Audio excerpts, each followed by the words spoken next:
Hello, it's your favorite sports Unc here. Don't forget to hit that subscribe button to join the fastest growing community on YouTube. Remember, Nightcap doesn't happen without you. So please subscribe or you're going to make Ocho cry. Hey, Ocho, you ever feeling a bit sluggish, slumped? Olipop's new citrusy Ridge Rush is filled with wholesome energy. What's that now?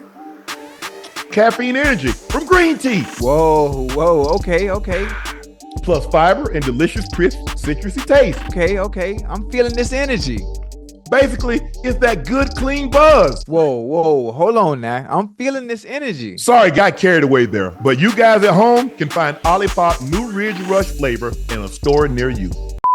Oh, yo, I'm about to go to the bathroom for the commercial over.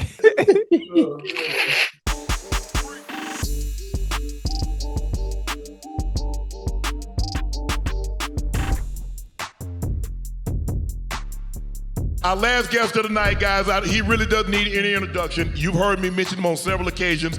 He was the guy that raised me. He was the guy that I wanted to be the most like. My brother, Sterling Sharpe.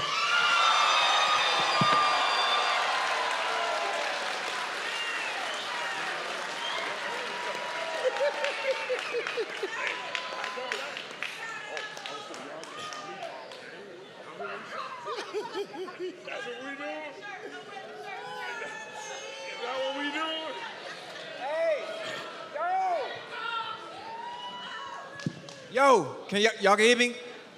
Do me a favor, man. Please give Sterling, man, another round of applause, please, man.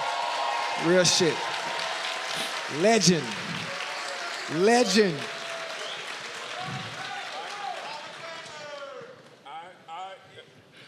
You might, yeah, it's work. Well, I was a big fan of the show.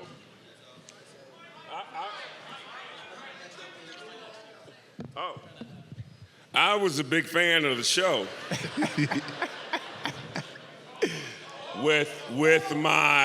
I was a real big fan of the show until I had to follow the discussion about anal. My religion won't allow me to be around people bad, so, I'm glad to be here.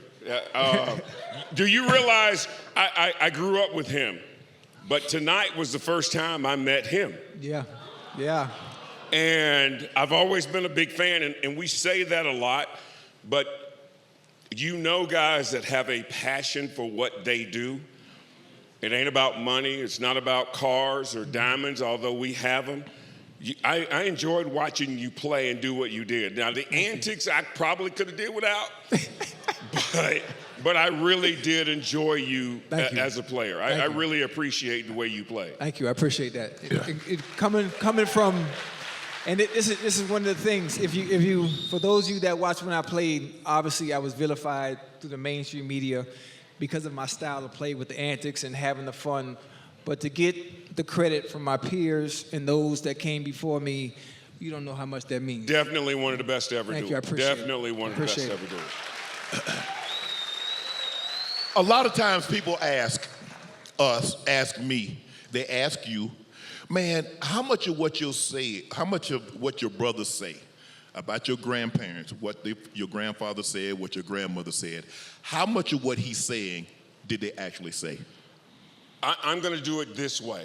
For those of you who have grown up in I'm going to say a black church, you know when they talk about Christians and Jesus, the shepherd and the sheep smell alike. Whatever he says, he got it from somewhere. He didn't come up with it on his own. So when he says, my grandma used to say, thus and so, she actually did say it. When he said, my grandfather used to say this, definitely used to say it. So Cam and I had a moment backstage, and I was sitting in the audience listening to Cam, and he said something that I've been saying for years that I never thought anybody heard, but obviously he felt the same way. And if you look at Tiger Woods and Venus and Serena and Shannon Sharpe and Sterling Sharpe, and I don't know Chad's background, so I'm going to leave him out. But the successful people that came from nowhere were told what to do. What does Richard Williams know about playing tennis? But we have Venus and Serena. What in the world did Earl Woods ever know about playing golf? but he gave us Tiger Woods. I will say this. My brother and I have never had a fight. Now, he used to cheat, and I used to beat him down, but we never had a fight. The only time my brother told me what he wasn't going to do was that he wasn't going to go to Savannah State College. And I said, that's good, because I'm on the way. I'm leaving Columbia. I was in school at South Carolina. I'm leaving. Bro, you're not going to the Army. That's not going to happen. The only time he and I ever had a disagreement, I have never, in my 59 years on this earth, tried to be his father. But we were always taught that if you have to look past your own dinner table to find a role model, there's something going on in your home. I only wanted him. Bobby Dandridge. His nickname was Mr. Clutch. We had Franco Harris and Tony Dorsett. I wanted him to look at his own dinner table and be like, remember, it's the shepherd and the sheep thing. I never told him what to do. I never tried to instruct him. I never led him. I lived my life. But the wonderful thing, and for those of you who have kids, you know this, the wonderful thing is he was watching. And I am so proud. I'm proud of that guy right there, because I'm proud of Chad, because the perception, the persona, and who he really is actually two totally different people. You don't realize how hard it is for him to come out here and do that. That ain't who he is. That is not who he is. I'm ruining it for you. And for him he didn't go through anything. He's led by a higher power that put him where he wanted to be. And what he went through on TV, he needed to go through that so he could get here. And sometimes, many times in a family, you go through things that are hurtful. But he had to go through that to get to here. And he had to be here to get him. And those two together are doing some really good stuff. They're fun to watch. They talk about really good things, not the anal part. But they talk about really good things, and I'm very proud of both of them. Thank you. I appreciate it. You remember the time we was washing Papa's truck? Yep. Which one? The black and white. The black and white one. Yeah. And that was we came up and we did a half-tail job, and he said anything is better than nothing. But what did he tell us after that? Well, the thing about doing a half-ass job is when you do, it doesn't take any more energy or an ounce of care to do it right. And we always learned that I'm going to do our job, play football, be a host, or have a podcast. I'm going to do that job better than anyone else does anything else. When you have that passion because of how we grew up, can I tell you this quick story? Sure. Yeah. Me and this guy were junior deacons and used to lead devotional service. You know, I told y'all the junior deacon, I'm supposed to be preaching. I used to say, now let's go down in prayer with Brother Shannon Sharpe. And Brother Sharpe would get on his knees and let it out. So it's so amazing to be here, but it's so far from how we grew up and what we did. Chad, it's crazy. Yeah. Because the thing is we were taught we never had an opinion. We never had an opinion. We were never asked what we liked, what we wanted, what we wished for. We were always given an opinion. We never were asked what you want for Christmas. This is what you got. I think we were the only family that got, for Christmas, we got 5 pair of the same jeans. He and I, one year growing up, our moms for Christmas bought us white suits like we were John Travolta. But it was so much fun because we didn't know any better. It was what we had. I had him, he had me. Now, the only fights, he was my brother, and I'm the only one who could hit him. And there was only one time that I almost got in a fight over him. Do you remember that? What's the guy's name? Danny. Danny Doggett. On the bus, I kept hearing my brother go, "Quit, Danny, stop, Danny, quit, Danny." I was up at the front. So I jumped up and I went back there and I said, "Do it again." There was no, I need to keep talking to him. Just do it again. But my brother used to, he couldn't beat me. Now, he would lie and tell you that he has. My brother has never beaten me. If the game's to 5, I would let him score so we could keep playing. He would score and run in the house and be like, "Oh my God, I beat that old joke. I can't believe it." And because of that, I had to go and beat him down because he cheated. But, you know, we both have families, have kids, and I don't get a chance to do this often because I stay as far away from the public as possible. As a football player, I never talk to the media. Although I ended up in media for 21 years, I just never felt comfortable doing it, never wanted to, and it was part of who I was. But my brother never followed me around. I followed him. The only time in my athletic career I ever been reprimanded was by him. I was in the 10th grade, and he came up to the fence. We were playing Southeast Bullock, a team we'd never beaten, and he goes, "What's the matter? You scared?" Only time I'd ever been reprimanded, I was a starting quarterback. The only time I've ever been reprimanded as an athlete was reprimanded by him. We both have kids. We both have families. I believe this with all my heart. Our love for each other probably supersedes that than our kids because of what we've been through. I mean, there's only one person in my life that I know exactly what he went through to get here. And he cried when I told him I would never play another down in the NFL. He cried. I was actually kind of happy, but he cried. And I will say, you know, that if you've seen his Hall of Fame speech, he said that he was the only player in the Hall of Fame that could say this, that he was the second best player in his own family. That was true, by the way. But no, I really do. I don't know Chad, and I've never crossed paths with Chad, and it was really nice.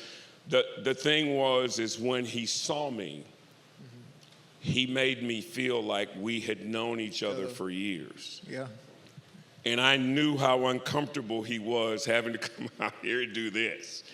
But I don't see my brother nowhere nearly enough. And when he said he was doing this, I had to be here because I paid for a hat, 3 hats actually, for your guys. I bought them hats. So I paid the $38 for the swag out front. Don't ask me why, but that's love, because I really do love and care about him. And I want to say this. I'm very proud of you, man. I am really proud of I'm proud of the guy you are, man. I am. I'm really proud of you. We love y'all. Thank you. Guys, when I say this in all sincerity, the only person I ever wanted to be in my life was this man. He was everything I wanted to be. It upset. I wish my sister, today is my sister's 64th. Wait a minute, I'm 59. She's 5 years older 64. than me. No, she's 65. 64. 5 and 9. She's He can't spell and you can't add. So y'all good free. But here's what's funny. He can't spell, I can't add, and we still sitting in the same spot. So you ain't better than us.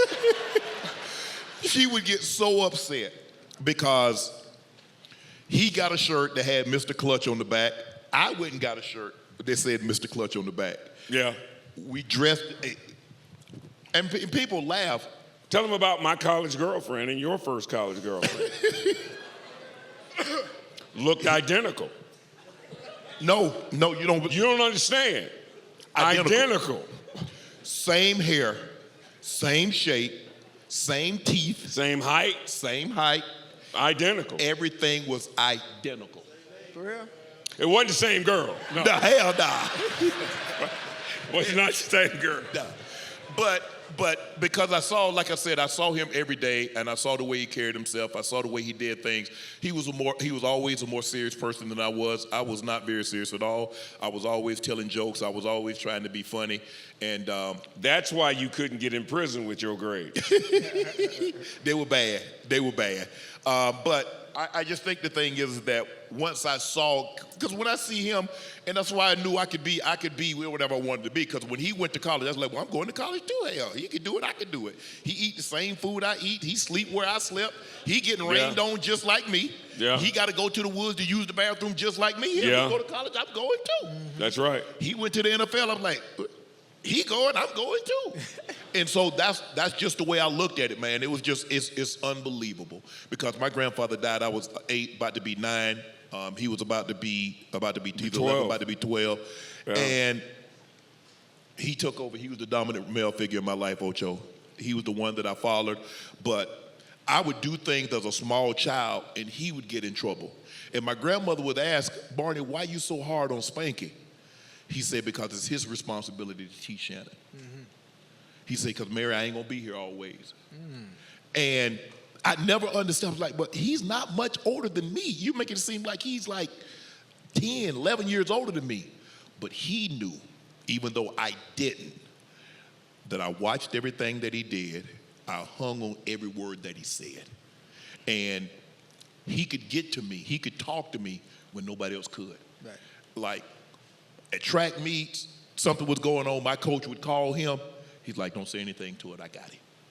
And it was, man, it's an unbelievable feeling to have someone that you know sincerely, genuinely loves you, cares about you, and there's nothing that this man wouldn't do for me. And it's vice versa. He knows that whatever, it ain't no, when he made it to the NFL, he's like, we made it. When I went to the Hall of Fame, I never said I said, bro, we made it. We did it. Mm-hmm. Man, Ocho, to have him by my side, to know that he's... We don't get to do this. But we don't get to do this.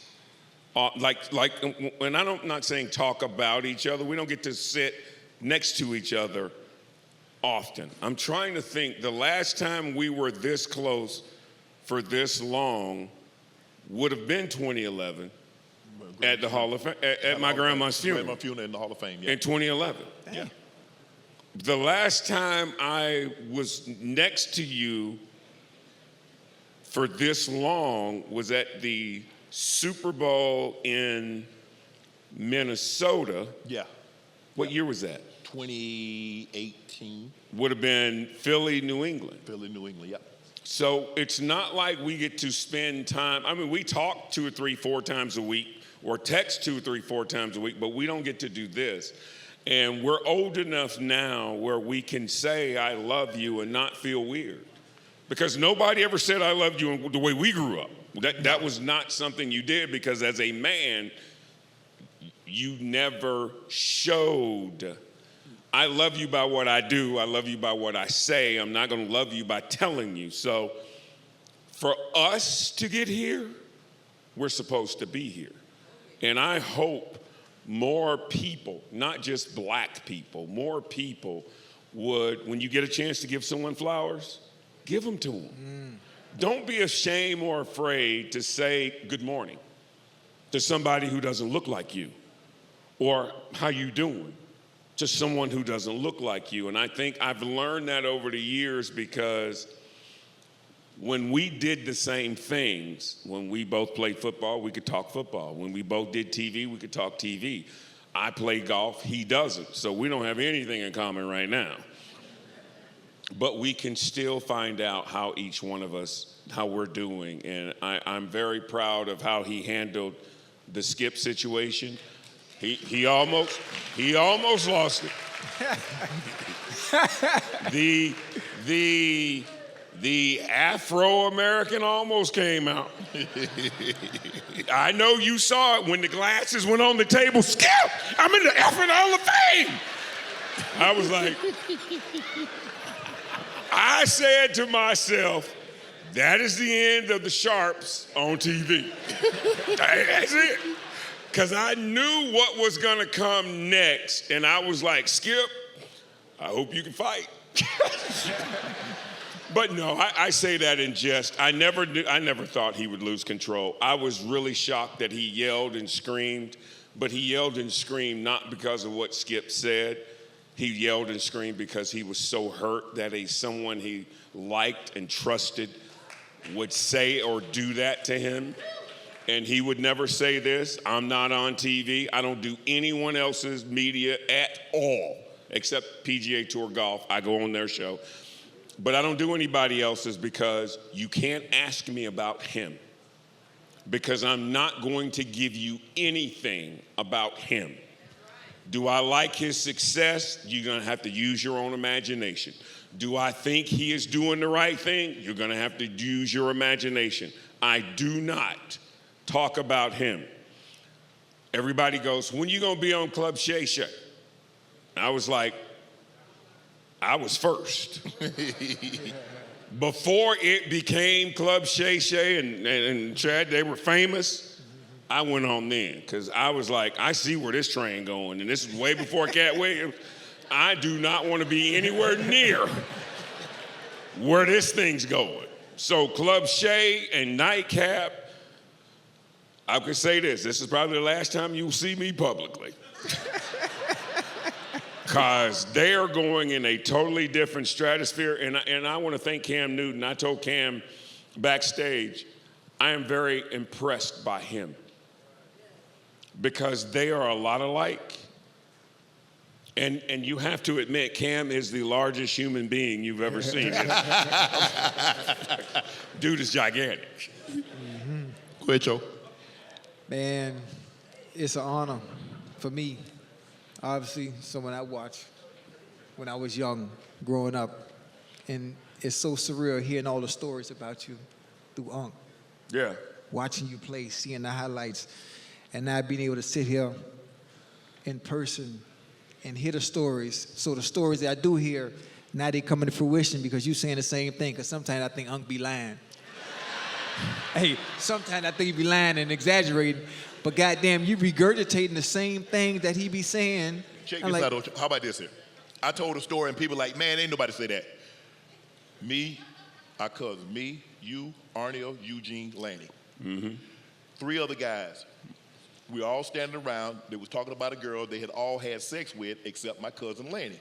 Mm-hmm. He said he didn't want to have sex with her because she had the crabs. What did she say? So does everybody else. But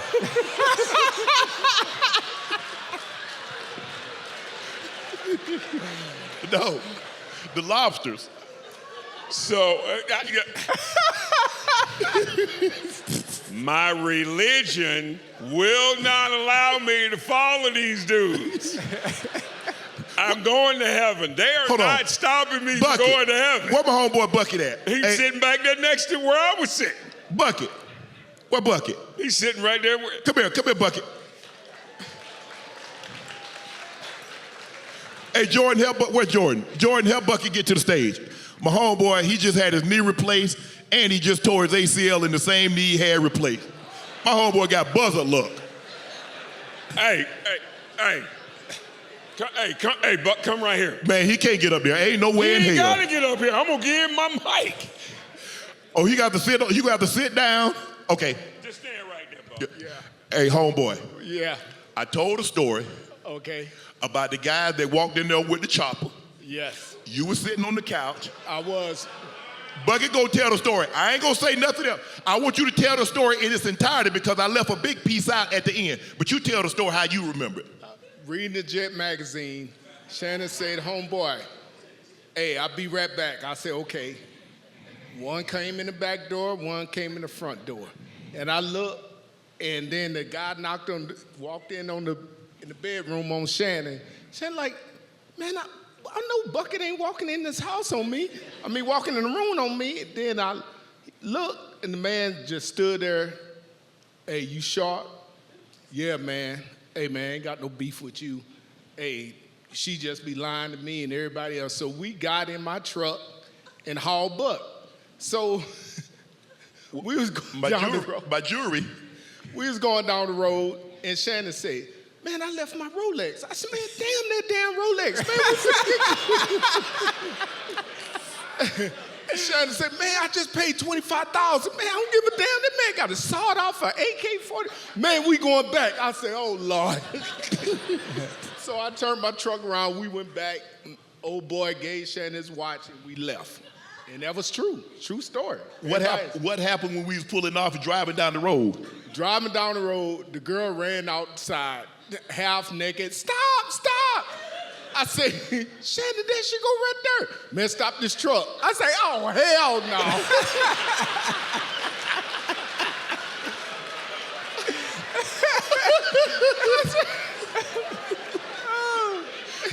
I said, man, we finna get killed messing with you. So I stopped the truck. She jumped in. I black. Oh, I'm glad y'all stopped. He was beating the shit out of us. So that's actually how it happened. I had gone to school with her. I had just come in town for homecoming.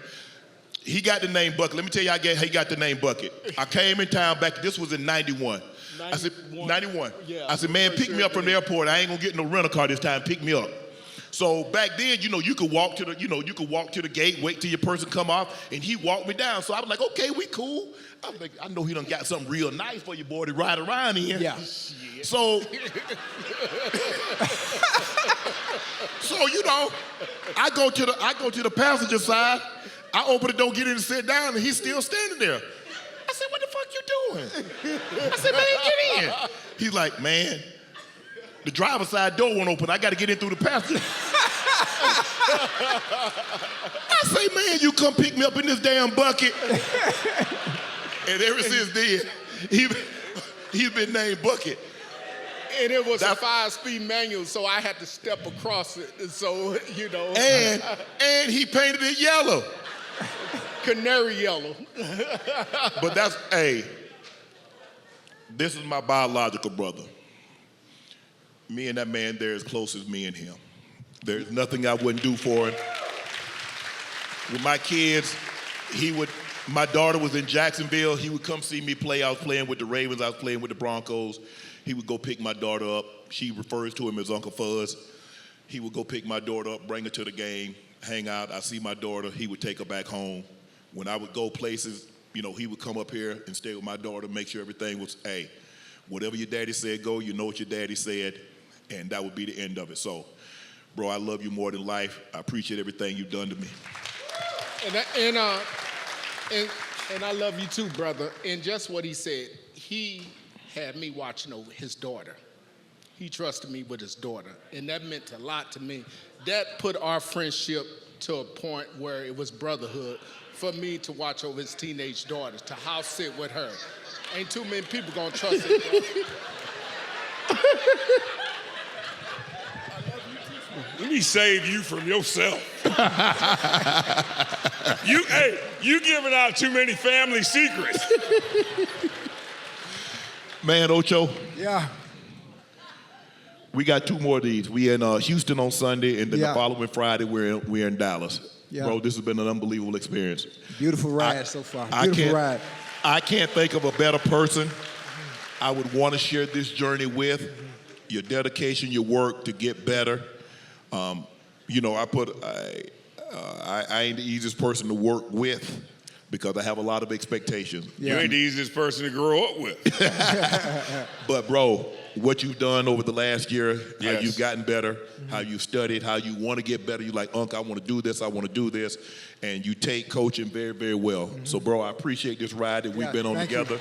I appreciate it. Thank you. We appreciate you because without you, there is no Unc, there is no Ocho. And there is absolutely no Nightcap. So thank you guys from the bottom of my heart. Ocho, sit us out. We leaving?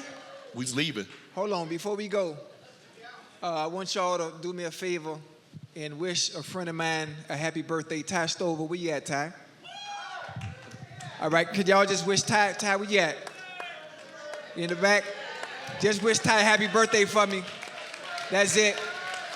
And the night, before y'all leave, if you got time, we all at Magic City tomorrow. Alcohol on me.